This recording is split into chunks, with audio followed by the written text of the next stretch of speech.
bahwa Tuhan Yesus kita adalah sumber kekuatan kita. Kita bangkit berdiri.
Semakin bertambah sukacitanya, amin. Amin. Baik, jika kalau memang sukacita semakin bertambah, kita juga sebentar lagi kita akan menyambut Paskah. Betul, kita tahu bahwa kita ditebus oleh Allah oleh darah anak domba, seperti itu ya. Nah, kita mau sama-sama mengangkat pujian kita kembali, yaitu oleh darah anak domba.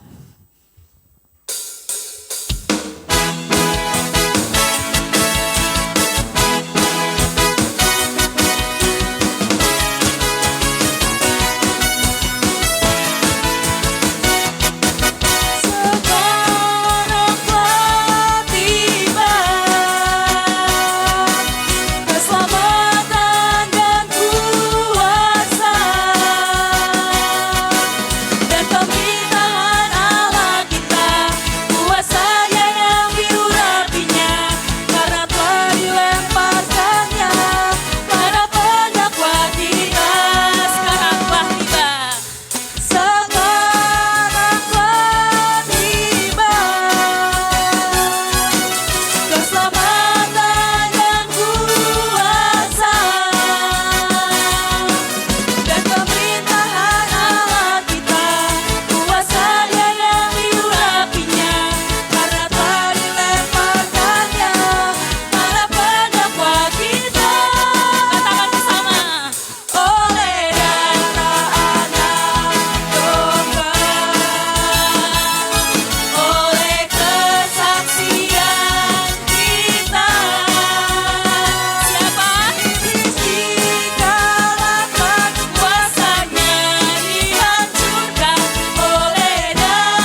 jemaat dipersilakan duduk kembali.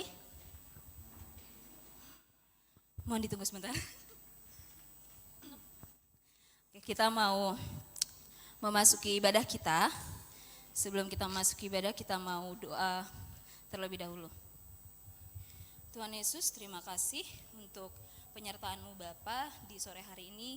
Kami masih bisa berkumpul bersama di tempat ini tanpa kekurangan satu apapun. Tuhan, Kau yang berkati ibadah ini dari awal, pertengahan hingga akhir. Terima kasih Tuhan Yesus, haleluya, amin. Kita tahu begitu besar kasih yang Tuhan berikan kepada kita. Gak terasa, sebentar lagi kita akan memasuki kembali Minggu Paskah kita, yang dimana kita melaluinya hampir tahun ke tahun. Kita memasuki Paskah, kita tahu Dia memberikan kehidupan baru bagi kita semua. Dia yang menyucikan kita dan memberikan kita pemulihan. Tapi apakah dari kita benar-benar ingat akan kebaikannya, atau kita hanya sekilas saja mengingat kebaikannya? Dan apakah kita sudah benar-benar melakukan yang terbaik untuknya? Mari kita sama-sama merenungkan kembali sambil kita menyanyikan dengan sepenuh hati karena salib-Mu.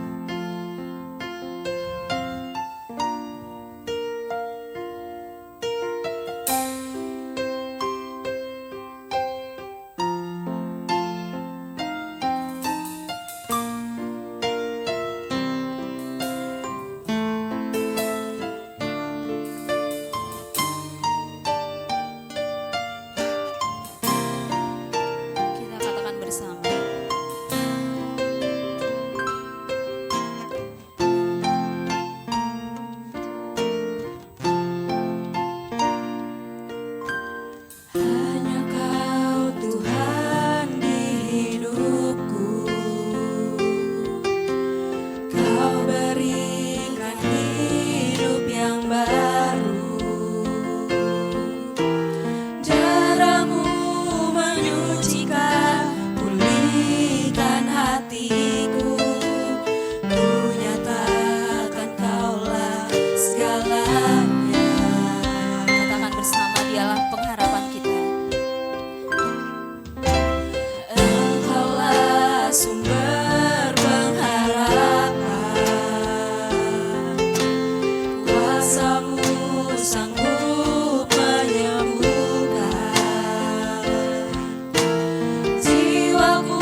Salam. Saudara-saudari yang terkasih dalam nama Tuhan kita Yesus Kristus, atas nama Majelis Jemaat kami menyambut saudara-saudari dengan salam dan selamat hari Minggu. Khusus untuk saudara-saudari kami yang baru pertama kali beribadah di gereja ini, kami sambut dengan kasih kehadiran saudara-saudari menyempurnakan sukacita kami. Di awal ibadah ini, mari kita dengarkan warta jemaat tentang perjalanan pelayanan jemaat Tuhan dan rencana pelayanan di hari yang akan datang. Kami persilakan.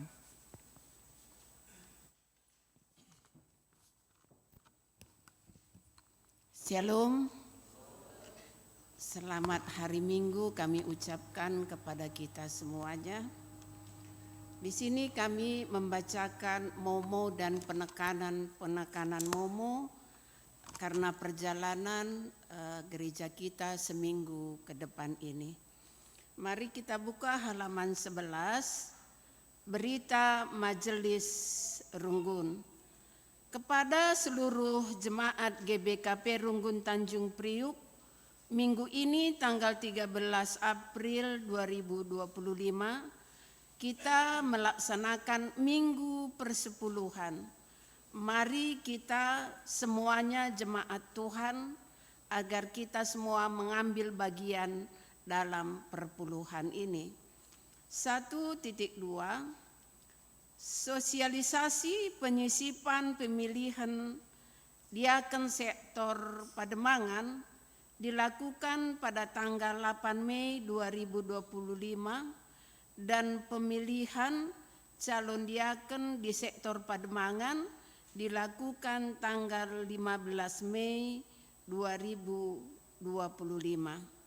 1.3 Rapat khusus sidang Majelis Runggun untuk membahas usulan musyawarah ngawan dilakukan hari Kamis tanggal 13 April 2025 jam 19, tempat GBKP Tanjung Priuk, tuan rumah semua Majelis Runggun.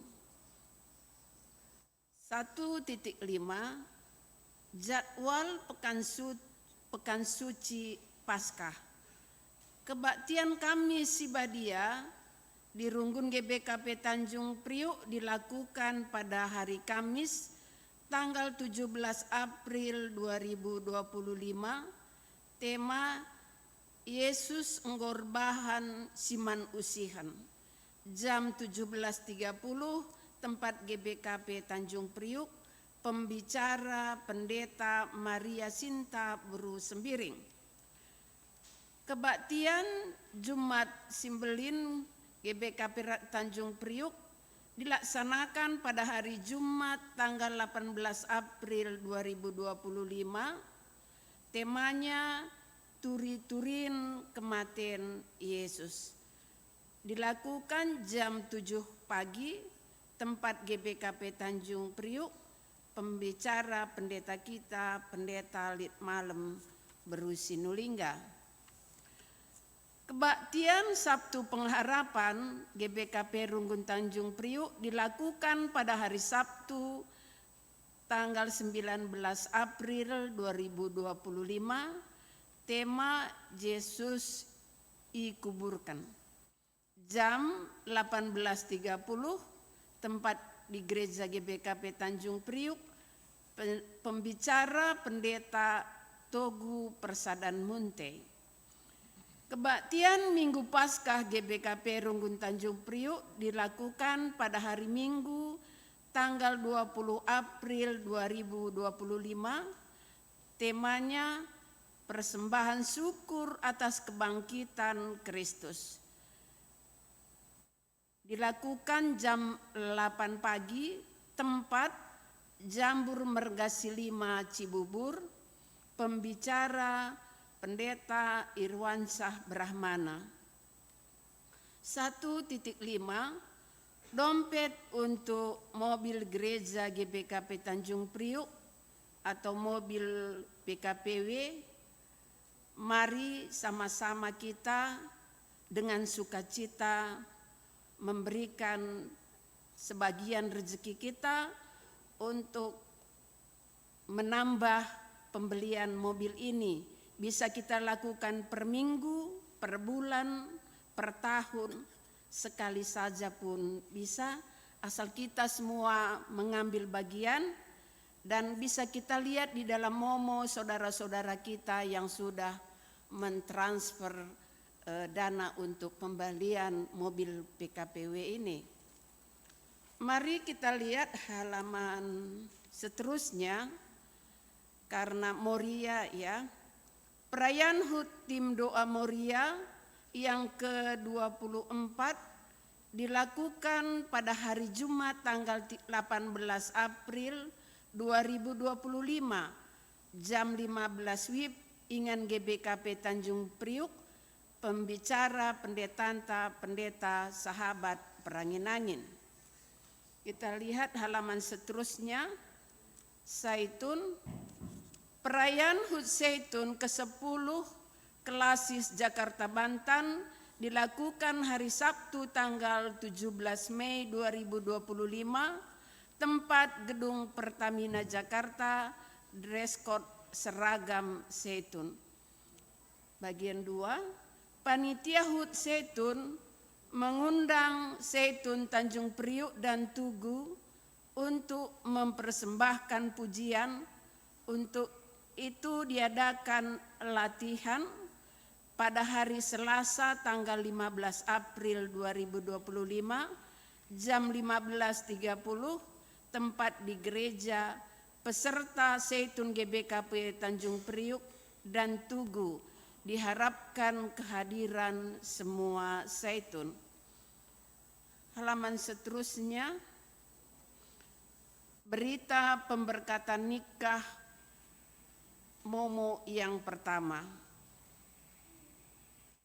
Pemberkatan nikah anak kita Carlo Martinus Silalahi Permata, anak Senina Turang Tanah Ras Bapak Carlo Silalahi, sektor Semper, dengan Anissa Aurelia Zakiyahia Permata, dilakukan pada hari Jumat 25 April 2025 pukul 14 WIB, tempat di gereja.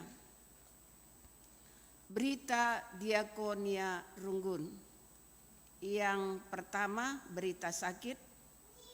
Saat ini anak kita Yohana Putri Patricia Beruginting KAKR sektor Bahari dirawat di rumah sakit Koja. Puji Tuhan, anak kita ini sudah pulang ke rumah. Yang kedua, saat ini anak kita Permata Julia Theodora Berusur Bakti, Permata sektor Kebun Bawang, dirawat di Rumah Sakit Hermina Podomoro, lantai 2 nomor 231. Yang ketiga, saat ini saudara kita Nande Yolanda Tarigan sektor Kebun Bawang dirawat di Rumah Sakit Puri Medika. Puji Tuhan, saudara kita ini sudah pulang ke rumah. Bagian yang kedua, berita duka cita. Sudah dimuliakan saudara kita Diaken Nirwana Sebayang, entah Nande Samuel Ginting GBKP Jakarta Pusat, hari Kamis tanggal 10 April 2025 di RS Persahabatan Jakarta. Runggun Gereja dan Perpulungan mengatakan ikut berduka cita.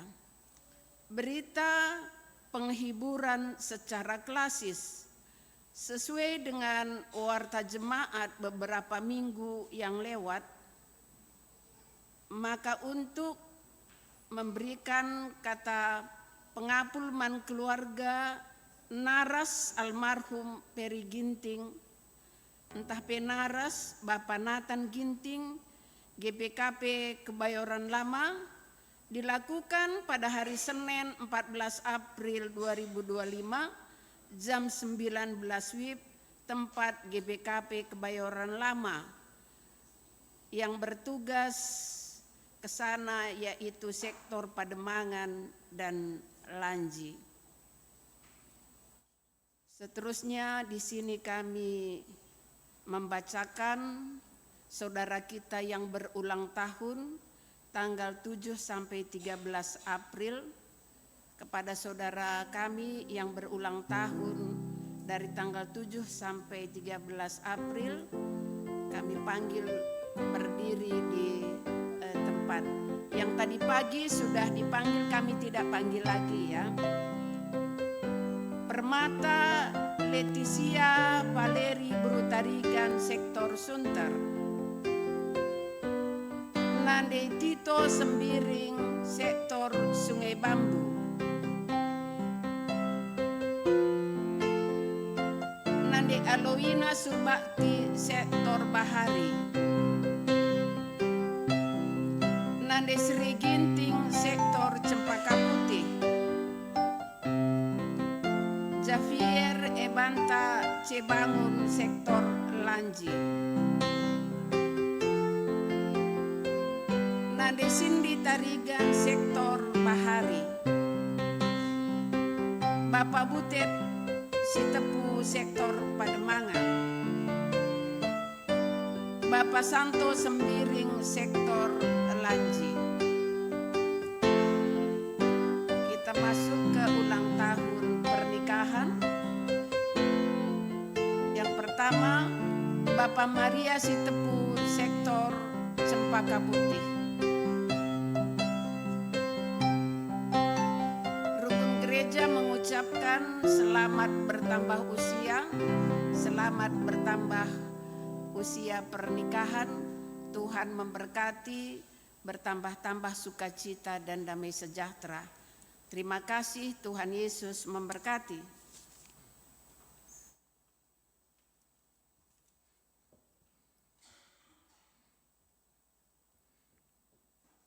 Minggu ini disebut Minggu Palmarum, yaitu minggu yang mengarahkan kita untuk mengingat dan memaknai perjalanan Tuhan Yesus masuk ke Yerusalem.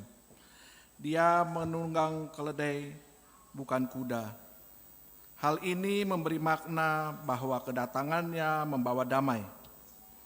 Orang banyak menyambut Yesus dengan berseru, Hosana, yang artinya, diberkatilah Raja yang datang atas nama Tuhan. Yesus menginginkan kita mengenal Dia yang membebaskan kita dari ikatan kuasa dosa. Marilah kita mempersiapkan diri dan pikiran kita untuk melayani Tuhan yang merendahkan dirinya, yang membawa keselamatan bagi manusia. Jemaat kami undang untuk bangkit berdiri. Mari bersama kita sambut pujian dari Kidung Jemaat nomor 5, bait yang pertama dan yang kedua. Tuhan Allah, namamu kami puji.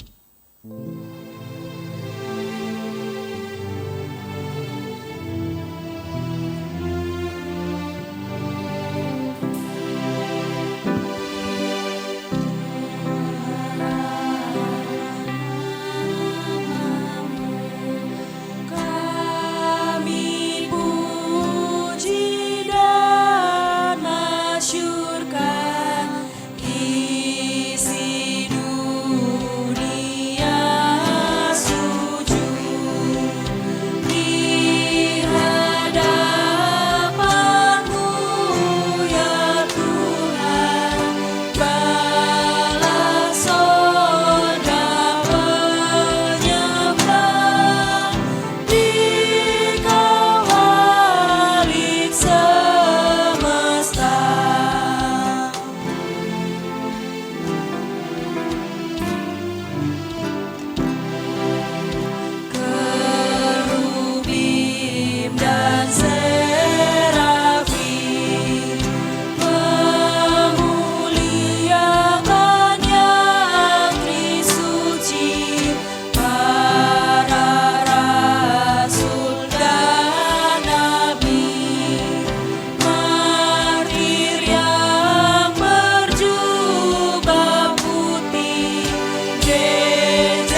nama Allah Bapa yang mempunyai kehidupan semua ciptaannya, di dalam nama anaknya Yesus Kristus yang senantiasa menolong manusia dalam kehidupannya, dan di dalam nama Roh Kudus yang memampukan manusia untuk berserah kepadanya. Anugerah dan damai sejahtera dalam Allah Bapa, dalam Tuhan Yesus Kristus, dalam persekutuan dengan Roh Kudus, kiranya beserta saudara-saudara sekalian. Amin.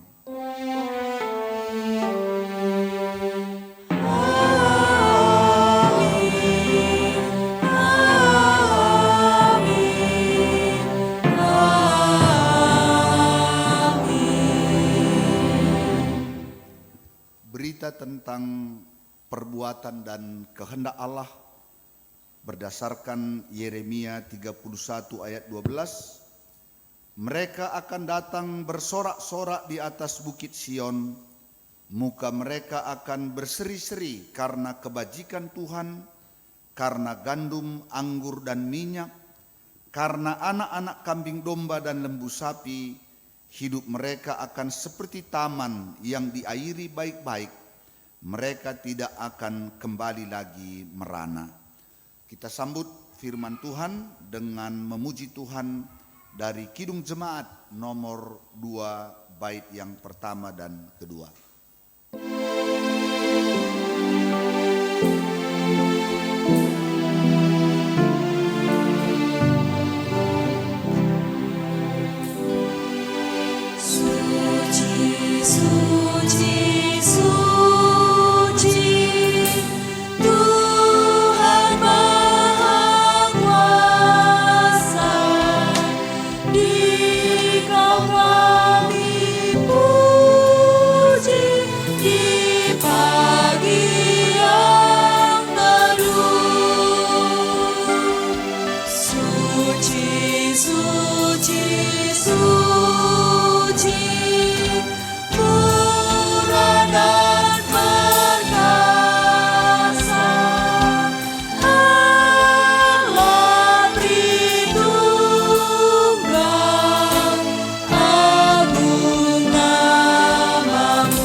Jemaat, kami persilakan untuk duduk. Pengakuan betapa besarnya kasih Tuhan. Allah telah hadir untuk menyelamatkan kita dari kuasa dosa. Jika kita menilik ke dalam hati kita, bagaimanakah kesungguhan kita dalam mengakui Yesus sebagai Raja dan Juru Selamat kita? Tuhan tahu keterbatasan kita untuk menata kehidupan kita. Oleh karena itu, Ia datang menjadi Raja untuk menuntun manusia ke dalam kehidupan yang benar. Mari kita menyambut firman Tuhan ini dengan bernyanyi Kasih-Mu Tiada Duanya.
Firman Tuhan bagian yang pertama diambil dari Zakaria pasal 9 ayat 9 sampai 10.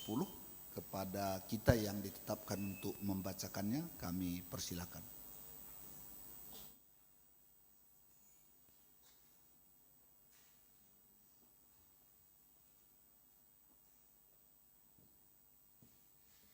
Pembacaan firman Tuhan yang pertama terambil dalam kitab Zakaria. Zakaria pasal 9 ayat yang ke-9 dan 10 kita bacakan secara responsoria. Ayat yang ke-9, jemaat yang dikasih Tuhan ada ayat yang ke-10. Demikianlah firman Tuhan. Raja Mesias di Sion. Bersorak-soraklah dengan nyaring, hai putri Sion. Bersorak-sorailah hai putri Yerusalem.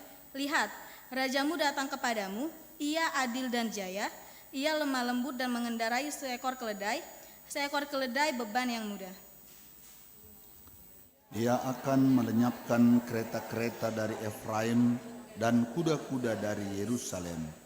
Busur perang akan dilenyapkan dan ia akan memberitakan damai kepada bangsa-bangsa. Wilayah kekuasaannya akan terbentang dari laut sampai ke laut dan dari sungai Efrat sampai ke ujung-ujung bumi. Demikian pembacaan firman Tuhan bagian yang pertama. Berbahagialah orang yang mendengarkan firman Tuhan, yang memelihara serta melakukannya dalam kehidupannya sehari-hari. Haleluya. Haleluya. Haleluya.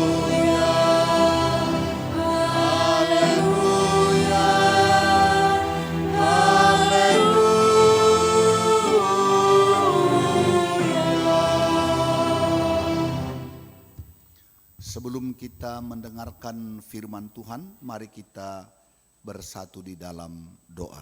Kita berdoa. Tuhan Allah Bapa yang kami sembah dalam Yesus, Allah yang sangat mengasihi kami, yang telah mengutus Yesus Kristus menjadi penebus dan juru selamat kami. Kami juga bersyukur kalau pada sore hari ini Tuhan masih memberikan kesempatan kepada kami untuk melakukan firman-Mu, datang sujud dan beribadah di hadapan-Mu untuk memuji-muji dan memuliakan nama Tuhan. Tiba waktunya di tengah-tengah ibadah kami rindu untuk mendengarkan kebenaran firman-Mu. Karena firman-Mu lah pelita bagi kaki kami, terang bagi jalan kami. Firman-Mu lah kebenaran yang memimpin kami untuk melakukan apa yang berkenan di hadapan-Mu. Biarlah kuasa Roh Kudus-Mu menguasai setiap hati kami, mengajari kami supaya kami boleh memahami kebenaran firman-Mu, menerimanya di dalam hati kami, serta melakukannya dalam hidup kami sehari-hari. Tuhan kiranya menolong dan memimpin hamba-Mu, agar hamba boleh memberitakan kebenaran firman-Mu seturut dengan kehendak-Mu. Berfirmanlah ya Tuhan, kami siap mendengarkannya. Di dalam nama Yesus kami sudah berdoa dan bersyukur. Haleluya, haleluya, amin. Bapak Ibu jemaat yang dikasihi oleh Tuhan, firman Tuhan yang menjadi nas renungan pada Minggu Palmarum ini diambil dari Perjanjian Baru, kitab Injil Matius pasal 21 ayat 1 sampai dengan ayatnya yang ke-11. Matius pasal 21 ayat 1 sampai dengan ayatnya yang ke-11. Kami membacakan firman Tuhan dan kiranya saudara-saudara boleh mengikutinya melalui Alkitab yang ada pada kita. Demikian firman Tuhan. Yesus dielu-elukan di Yerusalem. Ketika Yesus dan murid-muridnya telah dekat Yerusalem dan tiba di Betfage yang terletak di Bukit Zaitun, Yesus menyuruh 2 orang muridnya dengan pesan, Pergilah ke kampung yang di depanmu itu, dan di situ kamu akan segera menemukan seekor keledai betina tertambat dan anaknya ada dekatnya. Lepaskanlah keledai itu dan bawalah keduanya kepadaku. Dan jikalau ada orang menegur kamu, katakanlah, Tuhan memerlukannya. Ia akan segera mengembalikannya. Hal itu terjadi supaya genaplah firman yang disampaikan oleh Nabi. Katakanlah kepada putri Sion, lihat rajamu datang kepadamu, ia lemah lembut dan mengendarai seekor keledai beban yang muda. Maka pergilah murid-murid itu dan berbuat seperti yang ditugaskan Yesus kepada mereka. Mereka membawa keledai betina itu bersama anaknya, lalu mengalasinya dengan pakaian mereka, dan Yesus pun naik ke atasnya. Orang banyak yang sangat besar jumlahnya menghamparkan pakaiannya di jalan. Ada pula yang memotong ranting-ranting dari pohon-pohon dan menyebarkannya di jalan. Dan orang banyak yang berjalan di depan Yesus dan yang mengikutinya dari belakang berseru katanya, Hosana bagi anak Daud, diberkatilah dia yang datang dalam nama Tuhan. Hosana di tempat yang maha tinggi. Dan ketika ia masuk ke Yerusalem, gemparlah seluruh kota itu. Dan orang berkata, siapakah orang ini? Dan orang banyak itu menyahut, inilah Nabi Yesus dari Nazaret di Galilea. Demikian pembacaan firman Tuhan yang menjadi nas khotbah kita pada Minggu Palmarum ini. Menjuah-juah man banta gerina. Salam. Kurang semangat nampaknya ini. Salam. Bapak Ibu, saudara-saudara yang dikasihi oleh Tuhan, minggu ini ialah Minggu Palmarum. Ya. Kalau dalam bahasa Karo, Palmarum itu lambe. Ya. Untuk mengatakan sukacita sorak-sore dalam menyambut Tuhan.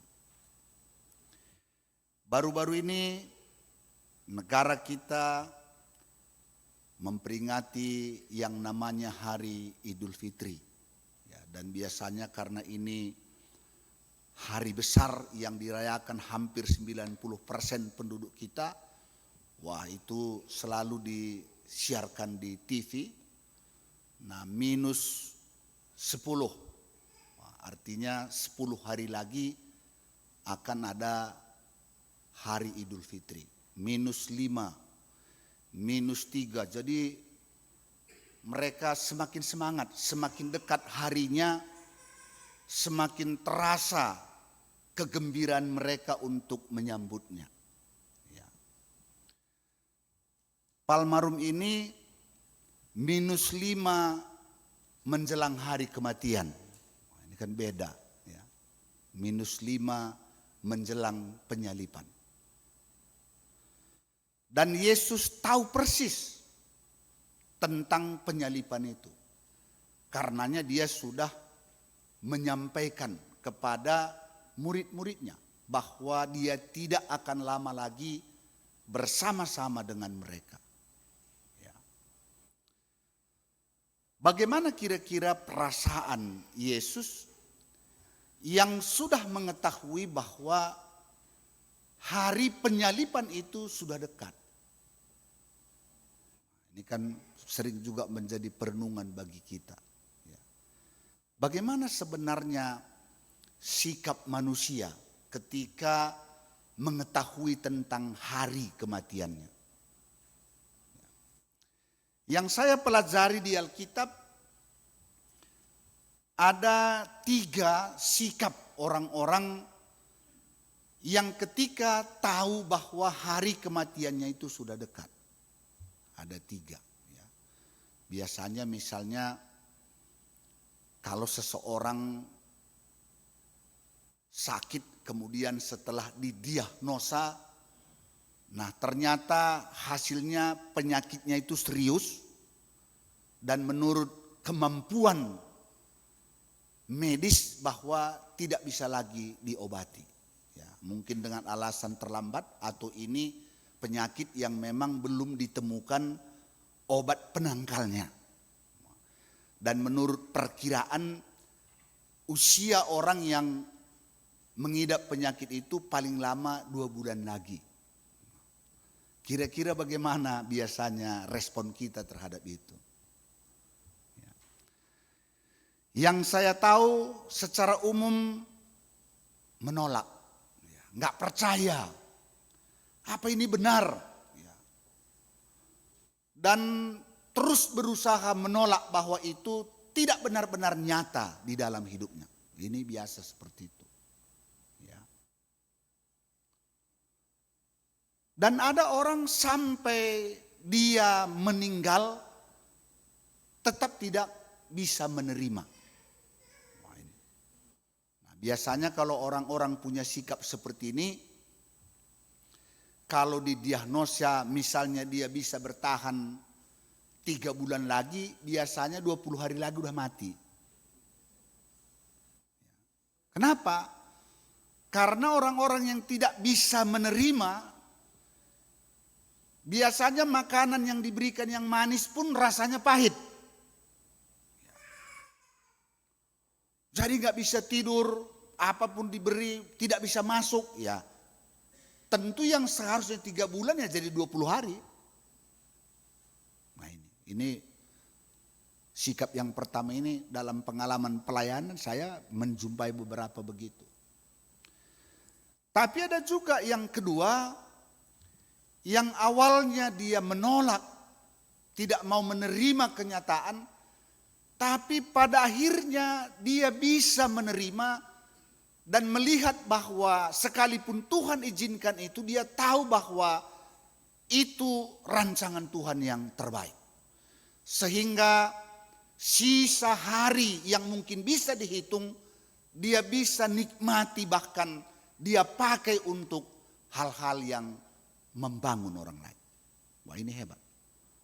Nah, ini saya temui dulu almarhum pendeta Perubahan Pandia. Ya, dan ada juga yang lain, tapi pendeta ini karena saya tahu persis, karena saya satu klasis dulu dan berkali-kali datang ke rumahnya waktu dia melayani di Darussalam. Jadi pertama ketika dia divonis kanker, dan kankernya itu divonis nggak bisa disembuhkan, dan dia hanya menunggu beberapa waktu lamanya, pertama dia marah. Ya. Kalau kita datang, kemudian masih nampak kemarahannya. Tapi beberapa waktu kemudian, dia bisa melihat bahwa apa yang dia alami itu tidak sebanding dengan berkat kemurahan Tuhan yang selama ini sudah dia alami sebagai hamba Tuhan. Jadi pada akhirnya luluh hatinya. Walaupun tidak terlalu panjang usiaku, tapi betapa banyak berkat-berkat yang diberikan oleh Tuhan kepadaku yang melebihi orang-orang lain di dalam perjalanan kehidupan. Makanya mulai dia bersaksi. Ketika kita datang bukan lagi dia yang dihibur, kita yang dihibur. Ya, walaupun hari kematianku sudah dekat katanya, tapi sekarang bagiku Tuhan tetap baik. Ya. Karena banyak pengalaman-pengalaman yang diberikan oleh Tuhan di luar pikiran dan kemampuanku, di luar yang pernah terpikirkan dalam hidupku katanya. Bayangkan saja anak kampung ini sudah sampai di kampung Yesus katanya. Waktu itu orang tiba di Yerusalem saja Holy Land itu jarang-jarang. Dan dia sudah. Ya, saya sudah ke Jordania. Saya sudah lihat sungai Jordan itu. Wah, luar biasa Tuhan. Jadi perkiraan umurnya 2 bulan, nah jadi 6 bulan. Mengapa? Karena endorfin positif dalam tubuhnya itu melawan virus-virus kanker itu, sehingga lebih lama dia hidup. Ya. Tapi ada juga yang memang imannya kuat, sehingga ketika dinyatakan bahwa karena suatu penyakit atau Tuhan sudah menyatakan dia tidak akan lama lagi hidup, ya dia terima aja. Terima. Ya, misalnya Yakub, dia tahu bahwa tidak lama lagi, oh dia panggil aja semua anak-anaknya. Memang usianya sudah lanjut. Daud pun begitu. Begitu dia tahu bahwa umurnya tidak akan lama lagi, dia panggil Salomo, anakku, ingatlah perintah-perintah Tuhan.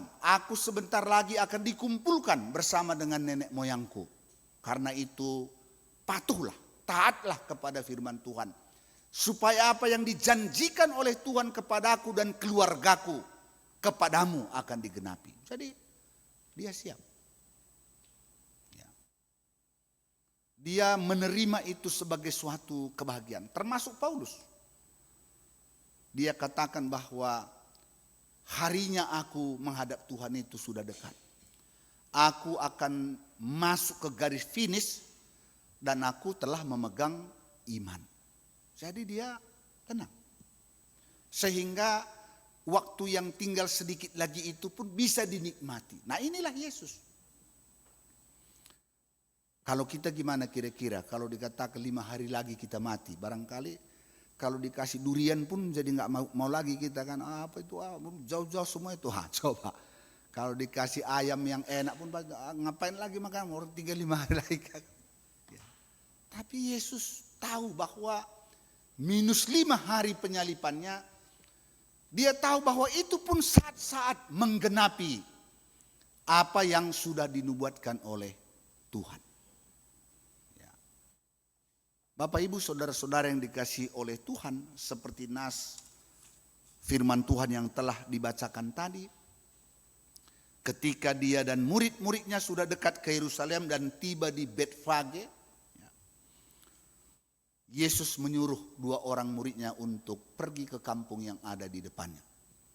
Ya, pergilah dan kamu akan menemui keledai beserta dengan anaknya tertambat. Bawalah keledai itu kepadaku. Kalau nanti ada orang yang menegur kamu, katakanlah Tuhan memerlukannya. Dan orang itu akan melepaskannya. Nah, ini pun sering juga menjadi perenungan bagi kita. Kalau Tuhan memerlukan sesuatu apa yang sudah Dia titipkan pada kita, seharusnya kita dengan rela memberikannya. Amin. Ya, jadi makanya saya sering katakan begini, contoh-contoh kalau ada datang teman kita entah dari mana, kami mau bangun gereja, janganlah mereka pulang dengan tangan hampa. Ya. Tuhan butuh, karena gereja itu adalah rumahnya Tuhan yang perlu dibangun. Dan Tuhan suruh orang-orang datang kepada kita bahwa dia sedang membutuhkan bantuan dana untuk membangun gereja itu. Ya kita beri. Ya. Dan kita tahu segala sesuatu yang kita beri kepada Tuhan sebenarnya itu juga kita peroleh daripada Tuhan. Ya. Jadi apa yang dikatakan oleh Yesus benar-benar terjadi. Ketika murid-murid itu melepaskan keledai yang ditambat dengan anaknya itu, maka ada orang yang menegur. Mengapa kamu lepaskan? Tuhan memerlukannya dan mereka memberikannya untuk dibawa. Ya. Dan apa yang terjadi ini sebenarnya ialah penggenapan firman yang sudah disampaikan oleh Nabi. Ya. Jadi Yesus menjelang kematiannya itu pun masih menggenapkan apa yang sudah dinubuatkan oleh Nabi. Nabi siapa? Nabi Sakaria. Ya. Yang kita baca tadi Sakaria 9 ayat 9 sampai 10. Ya. Dan nubuat ini digenapkan lebih kurang 500 tahun. Setelah firman itu disampaikan. Jadi bukan waktu yang pendek. Karena kita tahu penulisan kitab Sakaria itu sekitar tahun 520 sampai 486 sebelum Masehi. Nah, berarti lebih kurang 500 tahun. Baru firman yang dinubuatkan Zakaria ini digenapi di dalam Yesus. Nah, dan apakah yang dikatakan tentang Yesus yang menggenapinya? Yang tema kita Yesus memasuki kota Yerusalem. Siapakah dia yang sudah dinubuatkan yang memasuki kota Yerusalem itu? Pertama dikatakan, bersorak-soraklah dengan nyaring hai putri Sion, bersorak-soraklah hai putri Yerusalem, lihat rajamu datang kepadamu. Jadi Yesus itu adalah raja. Amin. Nah, raja. Dia raja yang berkuasa dan kerajaannya seperti yang dikatakan kalau kita baca tadi ayat selanjutnya, dari ujung ke ujung. Bahkan di ayat yang lain dikatakan kerajaannya itu dari kekal sampai kekal. Jadi kerajaannya kekal. Dia raja yang berkuasa di bumi dan di sorga. Makanya ketika nanti dia sudah bangkit, pada hari dia naik ke sorga, jelas dia katakan, kepadaku telah diberikan segala kuasa, baik di bumi maupun di sorga. Jadi dia bukan hanya raja duniawi. Ya. Tapi dia raja yang tidak dibatasi oleh batasan-batasan negara. Makanya dikatakan dari laut sampai ke laut. Dari sungai Efrat sampai ke ujung laut. Itulah dia. Jadi bukan seperti presiden kita yang hanya mengepalai satu bangsa. Bukan seperti Raja Jordania misalnya sekarang yang hanya merajai satu negara. Tapi Yesus adalah raja di atas segala raja. Itulah dia. Ya. Makanya dimanapun ada orang percaya, bagi orang percaya itu dialah raja kita. Amin. Karena itu kita melakukan segala kehidupan kita menurut perintah. Kemudian dikatakan lagi, siapakah Yesus itu? Ia adil dan jaya. Ia adil dan jaya. Dia datang untuk menunjukkan keadilan Allah. Dan keadilan Allah itu dinyatakan di dalam salib itu. Ini luar biasa Bapak Ibu. Ya. Kenapa saya katakan luar biasa? Allah yang kita kenal maha murah, maha pengasih itu juga sekaligus kita kenal sebagai Allah yang maha adil. Berarti kalau dia adil, tidak mungkin membiarkan dosa itu dilepaskan tanpa dihukum. Karena dia sudah sampaikan. Janganlah makan buah dari pohon di tengah taman ini. Kalau engkau makan, kamu akan mati. Kalau dia tidak melakukannya, berarti dia tidak benar. Kalau istilah kampung saya itu, kalau Allah tidak melakukan firman-Nya itu dan benar-benar manusia walaupun sudah melanggar tidak mati, maka istilahnya dulu di kampung kami itu ecek-ecek katanya. Ya. Tahu artinya ecek-ecek? Enggak benar. Dia adil. Sehingga dosa itu harus dihukum. Nah, tapi Allah menyatakan keadilannya di dalam Yesus, keadilan dari Allah yang berbeda dengan keadilan manusia. Manusia yang melakukan dosa, manusia yang melakukan pelanggaran-pelanggaran, hukumannya ditimpakan kepada Yesus. Inilah keadilan Allah. Kan hebat itu, luar biasa. Jadi dosa itu tetap dihukum. Tapi bukan yang berbuat dosa itu yang dihukum, melainkan karena Kristus mengasihi kita, maka hukuman akibat dosa itu ditimpakan kepada dia di kayu salib itu. Amin. Nah inilah keadilannya. Ngeri enggak? Ya. Kalau manusia biasanya, kalau boleh, dia yang melakukan salah, orang yang dihukum. Nah, itu. Tapi Allah beda. Kita yang melakukan salah, justru hukumannya ditimpakan kepada anaknya. Hari ini kan banyak kejadian-kejadian ya. Kalau kedapatan seseorang ini contoh-contoh aja kita nggak tahulah, tapi seperti itulah yang kita tahu berita-berita, karena saya juga pernah melihat langsung kenyataan di suatu desa dulu waktu saya masih remaja ke Permata. Wah, ada satu kepala desa yang ditangkap. Kenapa ditangkap?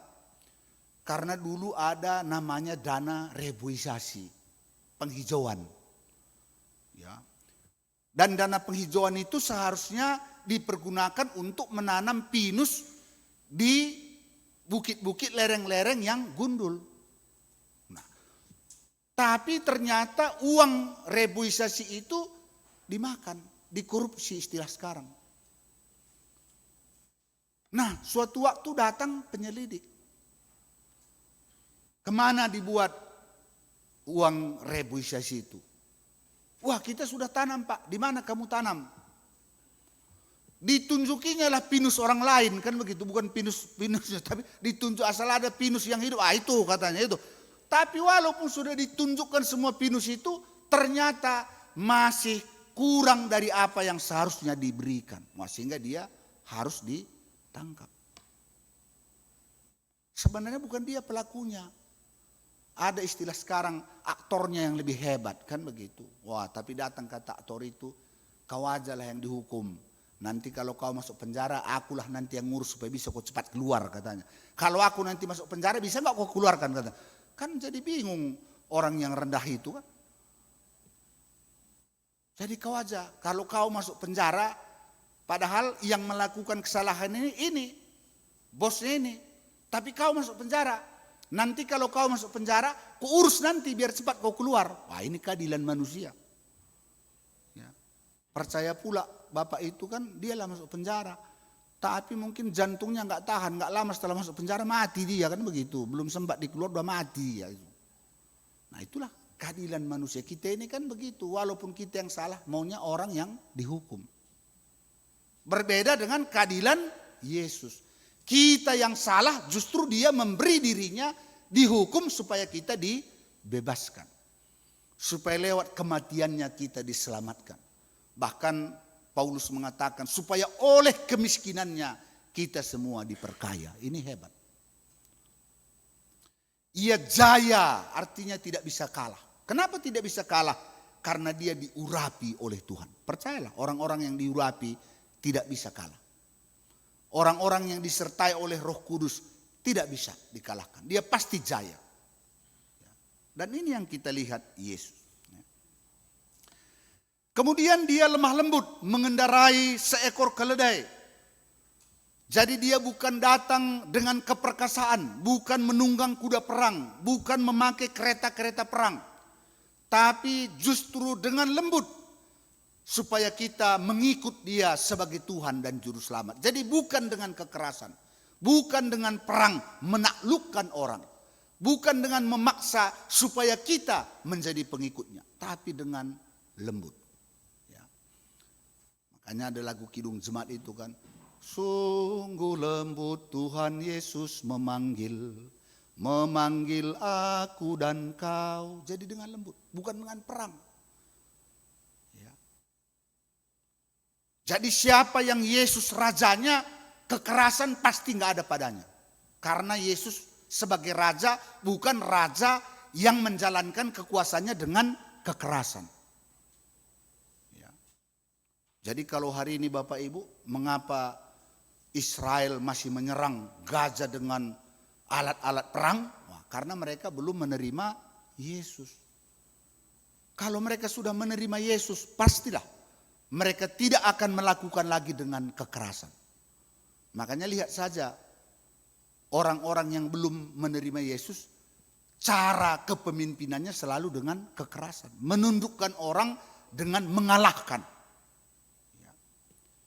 Tapi Yesus sebagai raja itu bukan dengan perang. Justru dengan lembut, dengan mengorbankan dirinya supaya tercipta perdamaian di tengah-tengah kehidupan kita. Itulah dia. Itulah Yesus. Ya.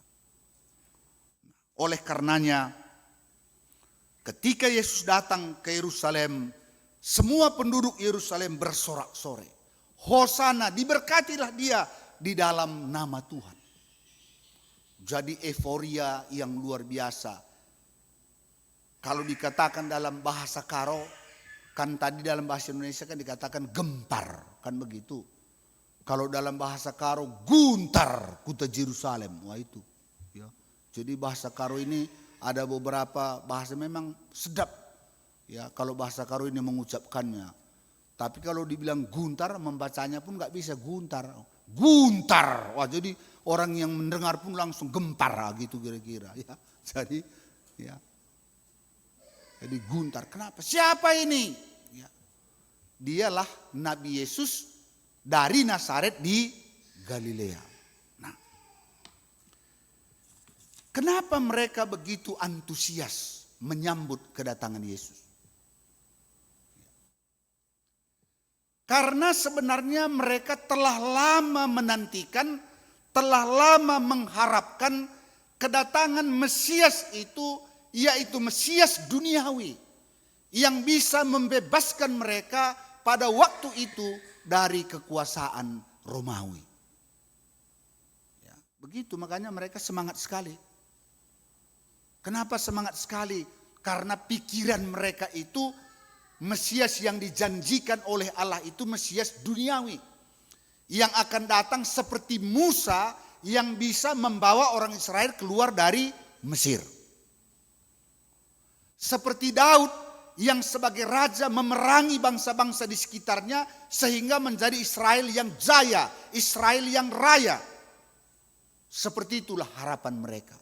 Atau seperti Nabi Esra, seperti Imam Nehemia yang dapat membawa kembali bangsa Israel dari tanah pembuangan kembali ke Yerusalem. Seperti itulah pengharapan mereka. Hal-hal duniawi. Ya.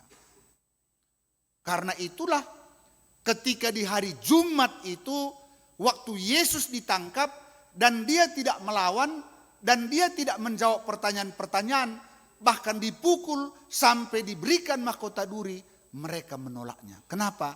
Karena ternyata Yesus bukan Mesias seperti yang dia harapkan. Padahal apa yang dilakukan oleh Yesus melampaui ekspektasi, harapan daripada umat Israel dan kita hari ini. Ya. Sebenarnya jelas bahwa dia itu bukan Mesias duniawi. Dari Zakaria itu pun jelas. Mana ada kalau dia manusia yang datang yang pemerintahannya bersifat kekal. Dari selama-lamanya sampai selama-lamanya. Kan gak mungkin. Berarti itu jelas bukan Mesias duniawi. Melainkan Mesias yang abadi. Yang akan memimpin manusia baik dalam kehidupan sekarang ini maupun kepada kehidupan yang kekal. Jadi sebenarnya Yesus itu Raja yang kekal. Tapi karena harapan mereka tentang kehidupan di dunia ini saja, maka mereka tidak bisa menerima bahwa Mesias itu disalibkan. Mesias itu tidak melawan. Mesias itu diam saja. Makanya kemudian mereka berseru. Kalau tadi Hosana, diberkatilah dia yang datang dalam nama Tuhan. Kemudian di hari penyaliban itu salibkanlah dia, salibkanlah dia. Karena pikiran mereka ialah Mesias duniawi. Ya. Tapi kita pun hati-hati Bapak Ibu.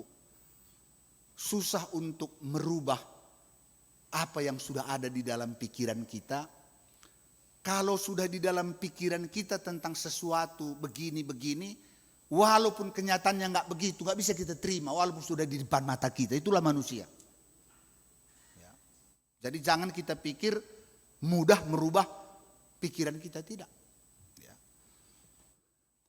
Saya dulu waktu masih SMP, SD SMP, kan di sekolah kita itu kan selalu ada gambar presiden, wakil presiden, atau gambar gubernur, gambar bupati, gambar camat, kan biasa. Nah, tapi karena gambar mereka itu dengan pakaian jabatan dan juga fotonya itu cuma setengah badan, kan kita nggak tahu dia pendek atau panjang atau tinggi, kan nggak tahu kita. Yang saya tahu di fotonya itu ya ganteng, dan jadi dalam pikiran saya kalau gubernur, kalau presiden, wakil presiden, bupati atau camat itu minimal seperti pertua Bapak Fani inilah orangnya gitu. Ya. Karena pikiran saya pasti ganteng, tinggi. Apalagi dia pakaian baju dinasnya itu kan jadi berwibawa kan begitu. Maka suatu waktu kami disuruh bersiap menyambut kedatangan seorang pemimpin datang ke tempat kami. Wah, kita disuruh bikin bendera-bendera kecil. Nanti kalau dia datang bilang menjuah-juah. Ya kan? Datanglah dia, udah datanglah waktunya, datanglah di mobil, mobilnya itu terbuka. Wah, sambut. Karena yang lewat itu kecil orangnya, apa ini orangnya? Jadi walaupun sudah lewat, saya merasa belum bertemu. Padahal itu tadi katanya, yang mana? Karena dalam pikiran saya, yang namanya pemerintah itu ya ganteng. Tapi karena yang datang kurus, ya nggak jadi, gitu. Jadi susah walaupun kenyataannya, ya yang datang itu benar-benar pemerintah. Jadi sulit. Ya. Sama aja kalau kita sudah lapar cari BPK, asal ada kata BPK di situ pasti kita pikir bayi panggang. Padahal usaha Bapak Sembiring katanya, usahanya sebenarnya ya jual material, usaha Bapak Sembiring. Cuma karena dalam pikiran kita sudah BPK bayi panggang, asal ada BPK, inilah BPK itu. Padahal usaha material, usaha gitu kita. Jadi susah ya. Nah, oleh karenanya mari teliti. Sebenarnya orang Israel sampai hari ini menurut saya tidak teliti memahaminya. Sehingga mereka menolak Mesias itu. Tapi kita tentu tahu bahwa dialah Mesias. Dialah Raja. Dan hari ini sudah kita buktikan bahwa dia berkuasa. Bukan hanya atas manusia, atas setan-setan pun dia berkuasa. Ini sudah terbukti. Ngapain kita ragu. Ya kan? Dalam pelayanan kita. Kalau benar dia tidak berkuasa, kenapa setan bisa pergi kalau kita sebut namanya? Ya kan? Itulah dia, Raja yang berkuasa. Nah, oleh karenanya mari Bapak Ibu kita sambut dia. Kalau dulu dia datang ke Yerusalem, sekarang dia datang kepada kita. Dialah Raja itu, kita sambut karena dia datang untuk membawa keselamatan bagi kita. Amin, mari kita bersatu di dalam doa. Bapa dalam surga, kami bersyukur atas firman-Mu yang telah mengingatkan kami bahwa Yesus yang datang memasuki kota Yerusalem itu ialah Tuhan yang adalah Raja yang berkuasa dari sekarang sampai selama-lamanya. Dan dia datang untuk menyelamatkan kami, untuk menebus dosa-dosa kami, supaya kami memperoleh berkat-berkat rohani, berkat-berkat keselamatan yang dipersiapkan bagi kami yang menyambutnya. Terima kasih untuk kedatangan Kristus dalam hidup kami. Terpujilah nama-Mu ya Bapa, dalam nama Yesus kami berdoa. Amin. Mari kita sama-sama bangkit berdiri. Mari kita mengikrarkan pengakuan iman rasuli bersama-sama dengan semua orang percaya di segala tempat dan zaman. Mari kita mengucapkannya bersama-sama. Aku percaya kepada Allah Bapa yang Maha Kuasa, Khalik langit dan bumi.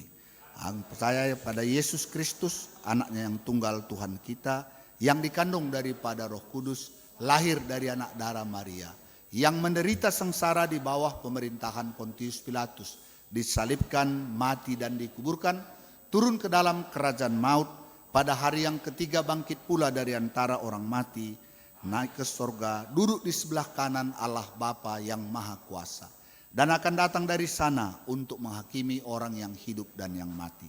Aku percaya kepada Roh Kudus, gereja yang kudus dan persekutuan orang kudus, pengampunan dosa, kebangkitan daging dan hidup yang kekal. Amin. Jemaat dipersilakan duduk. Kita akan mengumpulkan persembahan syukur kepada Tuhan, dan firman Tuhan yang menjadi dasar di dalam kita memberikan persembahan syukur diambil dari Roma pasal 12 ayat 1. Karena itu saudara-saudara, demi kemurahan Allah aku menasihatkan kamu supaya kamu mempersembahkan tubuhmu sebagai persembahan yang hidup, yang kudus dan yang berkenan kepada Allah. Itulah ibadahmu yang sejati. Sambil kita mengumpulkan persembahan syukur, kita angkat pujian betapa hatiku berterima kasih.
segenap hidupku, jiwa dan ragaku, sebab tak ku miliki harta kekayaan yang cukup berarti untuk ku persembahkan. Hanya ingin Tuhan permohonanku, terimalah Tuhan persembahanku, pakailah hidupku sebagai alatmu seumur hidupku.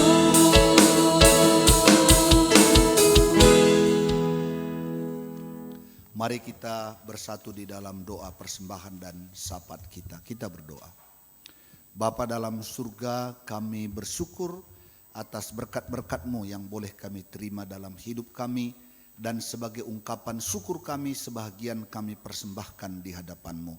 Kiranya Tuhan berkenan menerima dan memberkati persembahan kami. Demikian juga kiranya Tuhan memberkati jemaat-Mu yang telah memberikan persembahan syukur, persembahan persepuluhan dan persembahan lainnya. Kiranya Tuhan terus melimpahi jemaat-Mu dengan berkat kesehatan, berkat keberhasilan atas usaha dan pekerjaannya. Demikian juga Tuhan memberkati seisi keluarganya. Kami juga bersyukur atas kegiatan-kegiatan pelayanan yang telah kami lakukan seminggu yang lewat.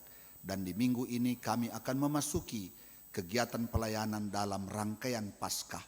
Mari Tuhan, Engkau yang memberkati seluruh rangkaian Paskah yang dilakukan di tengah-tengah gereja Tuhan di GBKP Runggun Tanjung Priok.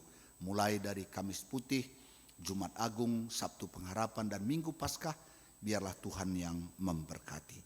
Bapa dalam surga, kami juga berdoa buat rencana pemberkatan perkawinan anak kami Carlos Martinez Silalahi dengan anak kami Anissa Aurelia Jaki Yahya. Biarlah Tuhan memberkati persiapan anak kami sehingga pada waktunya tanggal 25 April mereka boleh menerima berkat Tuhan di dalam mengawali kehidupan keluarganya. Bapa, kami juga angkatkan doa kami buat anak kami Julia Theodora Berusurbakti yang saat ini sedang dirawat di rumah sakit. Berkati dokter yang merawat dan mengobatinya serta obat-obat yang diberikan agar dia boleh segera sembuh dari sakit penyakitnya. Kami bersyukur atas berkat dan pertolongan Tuhan. Anak kami Yohana Putri Patricia Bruginting dan juga Nande Yolanda Tarigan setelah beberapa hari dirawat mereka sudah boleh pulang ke rumah. Mari Bapa berkati pemulihan kesehatannya. Kami berdoa buat keluarga yang sedang berduka, yaitu keluarga almarhum Diaken Nirwana Sebayang. Biarlah Tuhan memberikan kekuatan dan penghiburan kepada naras anak-anak dan keluarga besar dari saudara kami. Pada hari Senin akan dilaksanakan kebaktian penghiburan di GBKP Runggun Kebayoran Lama secara klasis. Tuhan juga memberkati agar kebaktian penghiburan tersebut boleh berjalan dengan baik. Kami juga berdoa Bapa buat pemulihan kesehatan beberapa dari orang tua kami, saudara-saudara kami, Nande Firdaus Purba, Nande Adli Sembiring, Nande Dani Sembiring, Nande Cahaya Guru Kinayan, Nande Deo Surbakti, Bapak Juliando Ginting, Brilian Buru Ginting, dan Bapak Natal Bangun. Mari Bapak Engkau yang terus memberkati baik vitamin, obat yang dipergunakan agar mereka boleh mengalami kesembuhan, kesehatan yang baik daripada Tuhan. Dan beberapa dari orang tua kami, saudara kami yang sakit menahung, naras Bapak Yakin Ginting, Nande Sirinina Sinulaki, Bapak Firdaus Purba, Nande Adel Sembiring, Nande Natalia Bangun, mari Bapa Engkau yang memberkati mereka. Biarlah mereka boleh sabar dalam menantikan pemulihan ataupun kesempurnaan dari kesehatan mereka. Bapa, kami juga berdoa buat seluruh jemaat-Mu yang ada di GBKP Runggun Tanjung Priok. Biarlah Tuhan memberkati seluruh jemaat-Mu baik kesehatannya, segala usaha dan pekerjaannya. Dan sekiranya ada pergumulan-pergumulan hidup yang kami alami, Tuhan kiranya memberikan jalan keluar bagi setiap kami. Bapa, kami juga berdoa buat anak-anak kami KAKR dalam tumbuh kembang dan pendidikannya Tuhan memberkati. Anak-anak kami Permata, dalam kemudaannya Tuhan berkati, dalam pendidikan perkuliahannya. Biarlah Engkau juga yang memberikan hikmat dan kepintaran. Mereka yang mencari pekerjaan, Tuhan bukakan jalan. Mereka yang sudah bekerja, Tuhan berkati dalam pekerjaannya. Anak-anak kami yang rindu untuk bertemu dengan pasangan hidupnya, mari Bapa Engkau pertemukan dengan jodohnya. Kami juga berdoa buat jemaat Tuhan yang berulang tahun kelahiran dan juga ulang tahun perkawinan periode 7 sampai 13 April.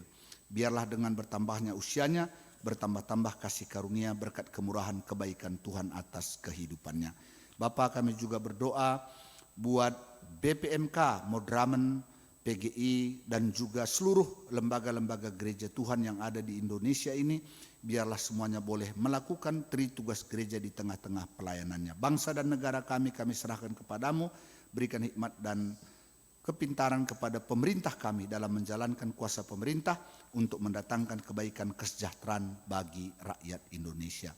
Terima kasih Tuhan untuk seluruh hamba-hambamu yang melayani di GBKP Runggun Tanjung Priuk, mulai dari keluarga Pandita, Pertua Diaken Emeritus, Nora Naras Emeritus, Pertua Diaken dan keluarga. Demikian juga pengurus kategorial, pengurus PJJ, guru KAKR, pelayan KAKR. Mari Bapa Engkau berkati kami semua supaya dapat melakukan tugas pelayanan dengan baik. Semua kami yang telah mengambil bagian dalam ibadah pada sore hari ini, biarlah melalui pelayanan kami terpuji dan termulia nama Tuhan. Terima kasih Bapa, jikalau tiba waktunya kami akan mengakhiri ibadah kami akan kembali ke rumah kami masing-masing.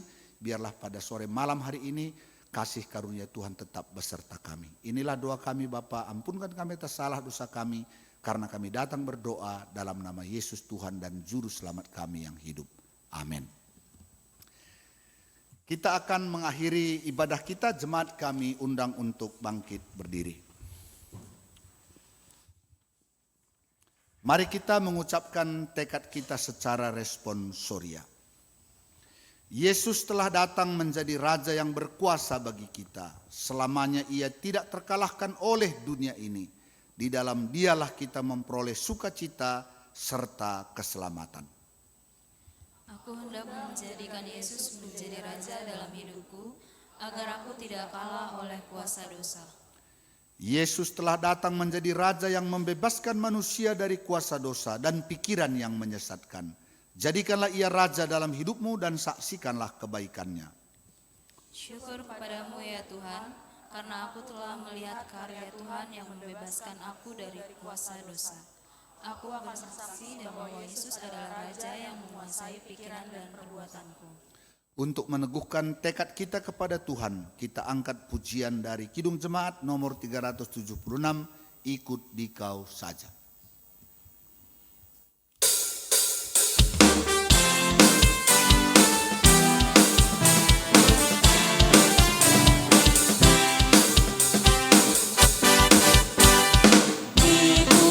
Kau saja Tuhan, jalan damai bagiku. Aku selamatkan sentosa hanya oleh darah-Mu.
Mari kita berdoa seperti yang diajarkan Tuhan Yesus kepada kita, kita berdoa. Bapa kami yang di surga, dikuduskanlah namamu, datanglah kerajaan-Mu, jadilah kehendak-Mu di bumi seperti di surga. Berikanlah kami pada hari ini makanan kami yang secukupnya, dan ampunilah kami akan kesalahan kami, seperti kami juga mengampuni orang yang bersalah kepada kami. Dan janganlah membawa kami ke dalam pencobaan, tetapi lepaskanlah kami daripada yang jahat. Karena Engkaulah yang mempunyai kerajaan dan kuasa dan kemuliaan sampai selama-lamanya. Amin. Pulanglah dengan damai dan sejahtera, terimalah berkat yang datangnya daripada Tuhan. Dan Allah sumber segala kasih karunia, yang telah memanggil saudara-saudara di dalam Kristus kepada kemuliaannya yang kekal, akan melengkapi, meneguhkan, menguatkan dan mengokohkan saudara. Ialah yang mempunyai kuasa yang memberkati saudara dari sekarang sampai selama-lamanya. Amin.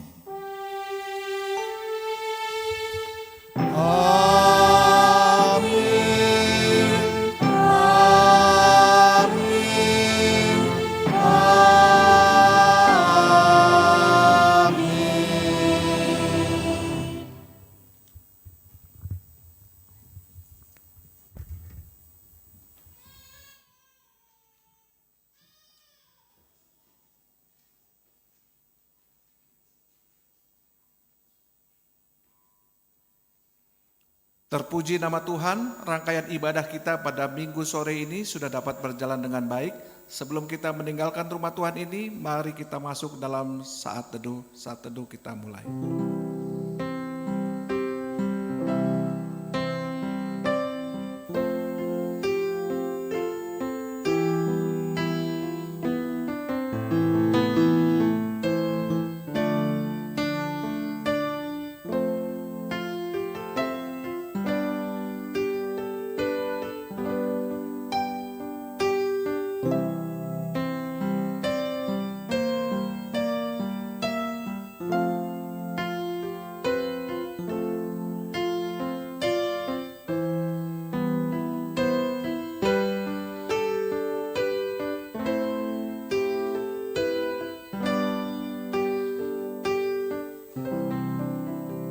Amin. Tuhan Yesus memberkati kita semua. Selamat hari Minggu.